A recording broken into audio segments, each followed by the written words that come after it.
नमस्कार, मस्त हिंदी स्टोरी में आपका स्वागत है। आज की कहानी अमावस्या है। भूतिया कहानी पढ़ने में रोचक तो होती हैं, लेकिन कुछ ऐसी कहानियां भी होती हैं जो हमें सीधे तौर पर प्रभावित करती हैं। ऐसी ही कहानी है अमावस्या। अमावस्या दरअसल अमावस्या की काली रात अच्छाई और बुराई दोनों के लिए एक अवसर होती है, जिसमें कई लोग साधनाएं करके अपनी इच्छा अनुरूप शक्तियां प्राप्त करते हैं। ऐसे ही एक भयानक अमावस्या की रात एक औरत घने जंगल के बीच घोर साधना में लगी हुई थी। जंगल के चारों तरफ भेड़ियों के चिल्लाने की आवाज आ रही थी, लेकिन बिना किसी से घबराए यह औरत अकेले मंत्रों के जाप के साथ आग जलाकर अपनी साधना कर रही थी। जैसे जैसे समय बीतता जाता है, औरत उग्र होती जाती है। वह अपनी जगह से ऊपर उठने लगती है। उसके सामने की आग उसके साथ ही ऊपर उठती जा रही थी और देखते देखते आग की लपटें आसमान को छूने लगती हैं और वह औरत जमीन पर नीचे गिर जाती है और कुछ ही पलों में उठकर खड़ी हो जाती है। अमावस्या की काली रात के प्रभाव की वजह से उसने रूहानी शक्तियां प्राप्त कर ली थी और अब वह तैयार थी अपना प्रतिशोध लेने के लिए। दरअसल ममता 6 माह पहले शादी करके गांव से शहर आई थी। वह अपने पति के साथ एक किराए के मकान में रहती थी। ममता घरेलू महिला थी। वह ज्यादातर समय घर के कामों में लगी रहती थी। ममता के पति बैंक में एक क्लर्क थे। उनका नाम सुरेश था और सुरेश के बॉस उसे उसके काम की वजह से बहुत पसंद करते थे। सुरेश एक अच्छा कर्मचारी था। वह पूरी जिम्मेदारी से अपने साथ साथ अपने सहकर्मियों का भी काम करवा दिया करता था। उसका स्वभाव बहुत ही संकोची था, इसलिए वह किसी को भी मना करने में हिचकता था। एक दिन उसके बॉस उसे अपने चैम्बर में बुलाते हैं और कहते हैं कि तुम्हारी नई नई शादी हुई है और तुम कहीं बाहर नहीं गए हो, जाओ अपने परिवार के साथ थोड़ा समय बिताओ। सुरेश को अपने बॉस की बात से खुशी होती है और वह मुस्कुराते हुए कहता है, जी बॉस, अगले महीने अपनी पत्नी के साथ कहीं बाहर जाने का सोच रहा हूँ। बॉस अपने पर्स से कुछ पैसे निकालकर सुरेश को दे देते हैं और कहते हैं, यह मेरी तरफ से तुम्हारे लिए है, जाओ मजे करो। सुरेश पैसे लेकर घर आ जाता है। घर में ममता उसके लिए खाने की तैयारी कर रही होती हैं। सुरेश ममता को बताता है कि बॉस ने बाहर घूमने की इजाजत दे दी है, हम अगले हफ्ते ही चलते हैं।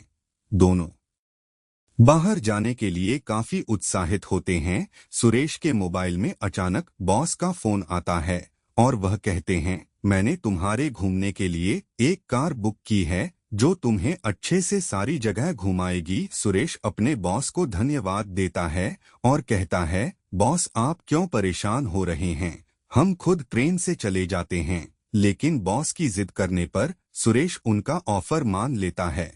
ममता सुरेश से कहती है कि हमें कुछ सामान लेना होगा, चलो आज बाजार चलते हैं, अगले 2 दिनों में इन्हें निकलना है। इसलिए सुरेश बाजार जाने को तैयार हो जाता है। सुरेश और ममता बाजार जाकर अपने पसंद के कपड़े और कुछ खाने पीने की वस्तुएं खरीदते हैं। वह अपने सफर के लिए तैयार हो जाते हैं। बॉस की भेजी हुई कार दरवाजे पर आकर समय से खड़ी हो जाती है। सुरेश कार की डिग्गी में सारा सामान जमाता है और दोनों कार में बैठकर निकल पड़ते हैं अपने रोमांचक लम्हों की ओर। खूबसूरत वादियों का मजा लेते हुए सुरेश और ममता गाने गुनगुना रहे थे। ड्राइवर गाड़ी चला रहा था। अचानक ड्राइवर गाड़ी का दरवाजा खोलकर बाहर कूद जाता है और गाड़ी का संतुलन बिगड़ जाता है, जिससे गाड़ी पहाड़ी से नीचे जंगली रास्ते की तरफ मुड़ जाती है और तेजी से जाकर एक पेड़ से लटक जाती है। ममता और सुरेश जोर जोर से मदद के लिए चिल्लाने लगते हैं। तभी सड़क के ऊपर एक कार आकर रुकती है, लेकिन इनकी कार रोड से थोड़ा नीचे एक पेड़ के सहारे लटकी होती है। कार की आवाज सुनने से दोनों को लगता है कि अब शायद यह बच जाएंगे। तभी ऊपर से एक व्यक्ति बड़ी सी लकड़ी लेकर इनकी कार को जोर जोर से धक्का देने लगता है। ममता और सुरेश को कुछ समझ नहीं आता कि यह इन्हें बचाना चाहते हैं या मारना। अचानक सुरेश की नजर अपने बॉस पर पड़ती है जो कि रोड के किनारे खड़े होकर सिगरेट पी रहा होता है। सुरेश जोर से आवाज लगाता है, बॉस हमें बचाइए। लेकिन सुरेश के बॉस एक बहुत बड़ा पत्थर लाकर कार के ऊपर पटक देते हैं और पेड़ की लकड़ी टूट जाती है, जिससे कार खाई में जा गिरती है।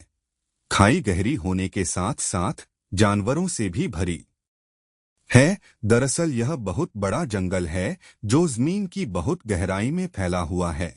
यहाँ गिरने के बाद आज तक कोई नहीं बचा, इसलिए सुरेश के बॉस ने यही जगह चुनी थी। सुरेश की मौत के लिए सुरेश के बॉस उसे क्यों मारना चाहते थे, यह बात दोनों के लिए राज रह जाती है और गाड़ी खाई समा जाती है। अगली सुबह अखबार में हादसे की खबर छपी होती है, लेकिन साथ ही करोड़ों रुपया की हेराफेरी का आरोप भी सुरेश के ऊपर लगा होता है। दरअसल सुरेश के बॉस ने ऐसे कई खातों से सुरेश के जरिए पैसे निकलवाए थे, जिन खातों में लंबे समय से कोई प्रतिक्रिया नहीं हुई और बैंक की ऑडिट के दौरान पाया गया कि सुरेश के सिग्नेचर की मदद से यह काम हुआ है। लेकिन अब सुरेश दुनिया में ही नहीं है। वह नहीं कह सकता कि यह काम उसके बॉस ने उससे करवाया है। सुरेश और ममता की दुनिया उजड़ चुकी थी, लेकिन होने को कुछ और ही मंजूर था। हादसे में सुरेश की मौत हो जाती है, लेकिन किस्मत से ममता की जान बच जाती है। खाई में गाड़ी गिरने के बाद ममता बेहोश हो चुकी थी। तभी एक जंगली व्यक्ति की नजर इनकी कार पर पड़ती है और वह दोनों को कार से बाहर निकालता है। सुरेश मर चुका होता है, लेकिन ममता की सांस चल रही होती है, इसलिए वह उसके पति को छोड़कर ममता को अपने साथ अपने कबीले ले आता है। यह कबीला बहुत ही खूंखार वनवासियों का था जो कि काली शक्तियों के स्वामी थे। वह ममता को अपनी औषधियों से कुछ ही दिनों में ठीक कर देते हैं। ममता उनकी भाषा समझने में असमर्थ होती है, लेकिन अपने वह इशारों से बातों को समझा पा रही थी। वह सिर्फ इतना जानती थी कि उसके पति के बॉस ने ही उनकी जान ली है। अब वह बदला लेना चाहती थी। उसे कोई रास्ता नजर नहीं आ रहा था। वह तय करती है कि इन्हीं के बीच में रहकर वह काली शक्तियां प्राप्त करेगी और अपने दुश्मन का सर्वनाश करेगी। और कहानी वहीं आ जाती है जहां से शुरू हुई थी। ममता घने जंगलों में काली शक्तियां प्राप्त कर चुकी थी और अब वह इतनी ताकतवर थी कि पलक झपकते ही वह किसी भी स्थान में पहुंच सकती थी। उसके साथ भूतों का पूरा समूह चलता था। उसके एक इशारे पर किसी भी व्यक्ति को खाक में मिलाया जा सकता था। ममता एक मॉडर्न लड़की बनकर बॉस के दफ्तर पहुंच जाती है। दरअसल ममता को सुरेश के बॉस ने कभी नहीं देखा था, इसलिए वह उसे पहचान नहीं पाते। लेकिन अब वह कोई साधारण लड़की नहीं, बल्कि काली शक्तियों की महारानी थी। उसे काली शक्तियों की वजह से पता चल चुका था कि आखिर बॉस ने उसके पति को क्यों मारा। वह अपने पति को निर्दोष साबित करना चाहती थी और असली गुनहगार को सजा देना। ममता ने काली शक्तियों के प्रभाव से एक आकर्षित रूप धारण किया था, जिसे देखते ही सुरेश के बॉस मोहित हो जाते हैं। ममता बॉस से झूठ कहती है कि मेरे पिता के खाते में करोड़ों रुपया है, लेकिन वह खाता किसी और का होता है जो इस दुनिया से जा चुका था और उसके बेटे भी उस खाते के बारे में नहीं जानते। लेकिन ममता को अपनी काली शक्तियों से उस खाते की जानकारी मिल जाती है, इसीलिए वह उदाहरण की तरह उसी बैंक खाते का इस्तेमाल करती है। बॉस खाते का बैलेंस देखकर दंग रह जाते हैं। उन्हें लगता है कि अब लंबा हाथ मारने का मौका मिला है। तभी बॉस कहते हैं, जी मैडम, यह तो बहुत आसान है, लेकिन इसके लिए 50% मुझे चाहिए। ममता तुरंत हाँ कर देती है। तभी वह अपने एक क्लर्क को बुलाते हैं और कहते हैं कि जाओ मैडम के खाते से पैसे निकालने की प्रक्रिया पूरी करो। क्लर्क बैंक में नया था। उसे बॉस की काली करतूत नहीं पता कि बॉस कैसे निर्दोष कर्मचारियों को गैरकानूनी तरीके से पैसे कमाने के लिए इस्तेमाल करके उन्हें जुर्म में फंसाता है। क्लर्क बाहर चला जाता है। इसी दौरान सारी बातें ममता रिकॉर्ड कर लेती है ताकि उसे मारने से पहले अपने पति को निर्दोष साबित करने के सबूत हासिल कर लें। बॉस का आदेश पाते ही क्लर्क मुद्रा आहरण की प्रक्रिया प्रारंभ कर देता है और बॉस के चैम्बर में खूनी खेल शुरू हो जाता है। खिड़की के कोने कोने से कांच के टुकड़े टूटकर बॉस के शरीर में घुस जाते हैं और वह दर्द से चीख रहा होता है।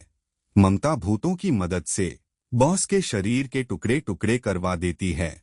यह सब इतनी जल्दी होता है कि किसी को संभलने का मौका नहीं मिलता। बैंक में उपस्थित लोगों में अफरातफरी मच जाती है। बॉस के चैम्बर को खून से लाल देख सभी डर से कांपने लगते हैं। ममता ने अपना बदला ले लिया था। ममता चैम्बर से बाहर आकर अपने आप को पुलिस के हवाले कर देती है। ममता इतनी शक्तिशाली ताकतों की मालिक थी, अगर वह चाहे तो उसे कोई हाथ भी नहीं लगा सकता था। लेकिन वह अपने पति को निर्दोष साबित करने के लिए आत्मसमर्पण कर देती है और सुरेश का केस दोबारा शुरू किया जाता है और कुछ ही महीनों में सुरेश निर्दोष साबित हो जाता है और पाया जाता है कि सुरेश के बॉस ने ही सारे अपराध किए थे और लंबे समय से वह ऐसी ही गतिविधियां करता चला आ रहा था। उसको कानूनी मापदंडों के अनुसार अपराधी माना जाता है, लेकिन अब वह इस दुनिया में नहीं था, इसलिए उसे दोबारा सजा नहीं दी जा सकती थी। लेकिन उसकी हत्या के जुर्म में ममता को सजा काटनी पड़ती है और ममता के बदले के साथ यह कहानी भी समाप्त हो जाती है।